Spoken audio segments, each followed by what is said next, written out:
സർവത്ര ഗോവിന്ദനാമസങ്കീർത്തനം ഗോവിന്ദ ഗോവിന്ദ.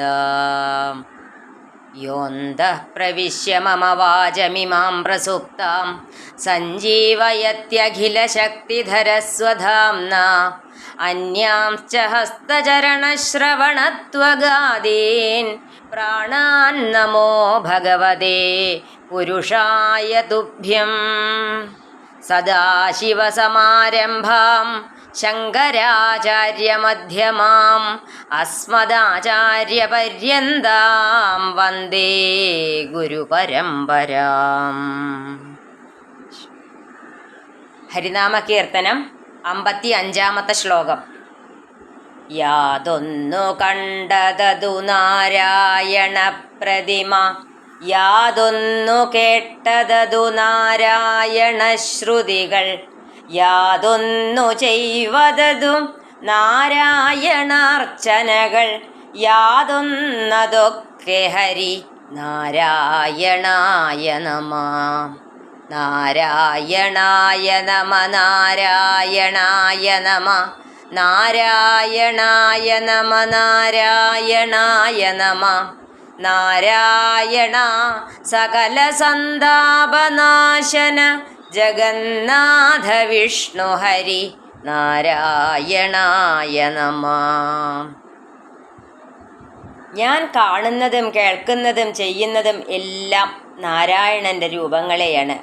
ഹരേ നാരായണ അനുഗ്രഹിക്കണേ.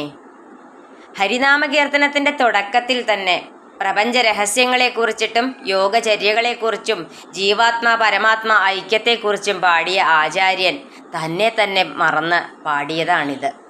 എല്ലാ ഇന്ദ്രിയങ്ങളെയും മനസ്സിനെയും ചിത്തത്തെയും ഈശ്വരോന്മുഖമാക്കുക.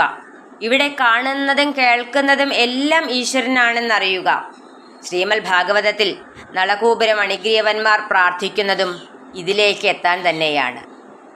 വാണീ ഗുണാനുകഥനേ ശ്രവണൗ കഥായാം ഹസ്തൗ ച കർമ്മസു മനസ്തവ പാദയോർന്ന സ്മൃത്യം സ്മൃത്യം ശിരസ്തവ നിവാസ ജഗത് പ്രണാമേ ദൃഷ്ടിഃ സദാം ദർശനേസ്തു ഭവത്തനൂനാം. രാമായണത്തിലും ഈ ഖരനും സുഗ്രീവനും ഒക്കെ പ്രാർത്ഥിക്കുന്നത് ഇത്തരത്തിൽ തന്നെയാണ്. എല്ലാം അവിടുത്തെ സേവയ്ക്കായിക്കൊണ്ട് ആക്കിത്തരണേ. അങ്ങയെ ഭജിക്കുന്ന ഭക്തന്മാരുടെ പാദസേവ ചെയ്യാറാക്കിത്തരണേ. സജ്ജന സംസർഗത്തിലൂടെ ജ്ഞാനത്തെ പ്രകാശിപ്പിച്ച് എല്ലാം അവിടുന്നാണ് എന്ന് അനുഭവമാക്കി പരമകാഷ്ഠയിൽ എത്തിക്കണേ എന്ന്. ഹരേ, അവിടുത്തെ കാരുണ്യമില്ലാതെ ഇതൊന്നും സാധ്യമാവില്ല കേട്ടോ. ആ പാദകമലങ്ങളിൽ വീണ് കിടക്കുകയാണ്. ഉപേക്ഷിക്കരുതേ. കാരുണ്യം ചൊരിയണേ. നിന്തിരുവടിക്ക് നമസ്കാരം. സർവത്ര ഗോവിന്ദനാമ സങ്കീർത്തനം ഗോവിന്ദ ഗോവിന്ദ. ഈ വാക്കുകൾ ഭഗവാന്റെയും ഗുരുനാഥൻ്റെയും പാദങ്ങളിൽ സമർപ്പിക്കുന്നു. ഹരേ കൃഷ്ണ. രാധേ രാധേ. ജയ് ഗുരു.